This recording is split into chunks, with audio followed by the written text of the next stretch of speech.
At over 40 weeks pregnant, I personally did these exercises in one day to help naturally induce my labor, and I had my daughter in my arms by the end of the night. The Three Sisters of Balance is notorious for getting baby in a better birthing position and even help get things moving pre-labor and even during labor, giving room in that lower uterine segment and pelvis by softening and lengthening those inner pelvic ligaments.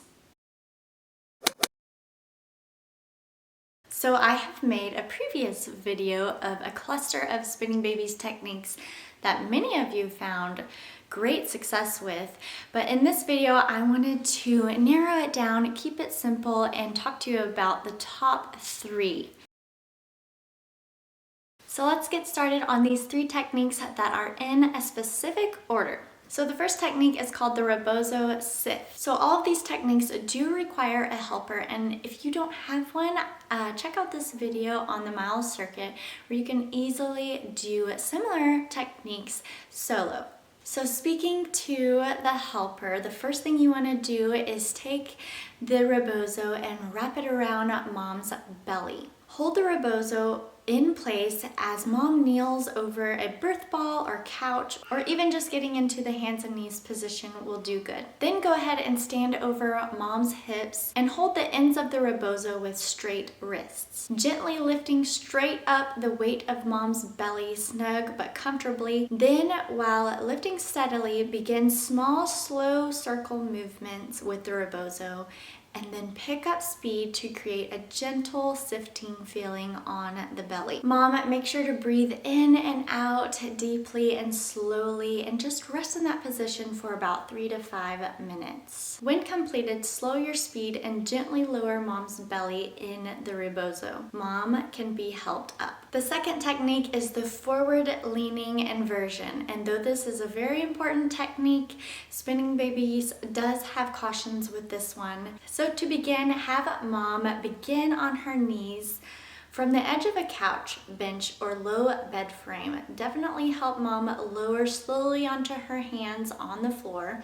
Then she should lower onto her forearms on the floor with her elbows out and hands together. You just want to make sure to remind mom to not rest her head on the floor and to tuck her chin in. She can also just let her head hang freely, moving her neck and spine gently to provide comfort to the connective tissues. Just have mom hold this position for about 3 to 4 deep breaths, about 30 to 45 seconds. Holding this position slowly lengthens those pelvic ligaments to gain more space for baby to get into a better birthing position. So when done, have mom come up onto her hands and help her walk back up. And this is very important. Have her pause in a high kneeling position for a few seconds to really allow the inner pelvic ligaments to align in your womb, to help baby's head engage into your pelvis. And if your body and baby is ready,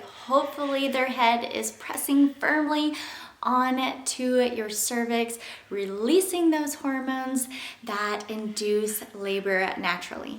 Last but not least, the side lying release is one of my favorites, and have mom begin on her left side on the edge of a firm couch or bed. And as mom's helper, make sure to have a pillow nearby so you can place it under her head so that her shoulders remain stacked. Make sure mom's hips and shoulders are stacked by providing support where it's needed and holding mom's hips securely for the entire activity. Have mom adjust if she isn't already to be 2 inches from the edge. And in the 3rd trimester, it's totally okay if mom's belly is hanging off the edge. Now she is ready to begin the side lying release.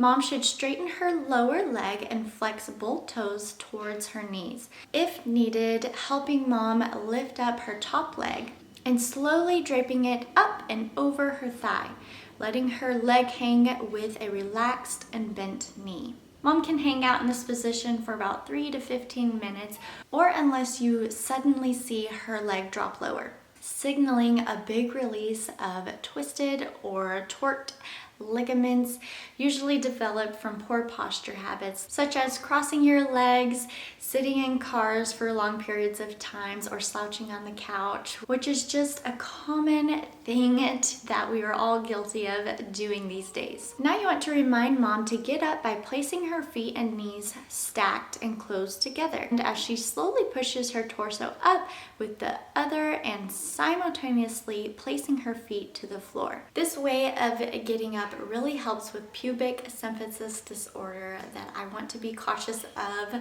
especially in late pregnancy. And you want to make sure to repeat that whole sequence on the right side to prevent imbalances of the pelvic ligaments. All right, that's all I have for you in this video. Make sure to come back. Let me know if you have any testimonies. I'd love to hear from you and how it worked out. All right, thanks for watching and see you in the next video.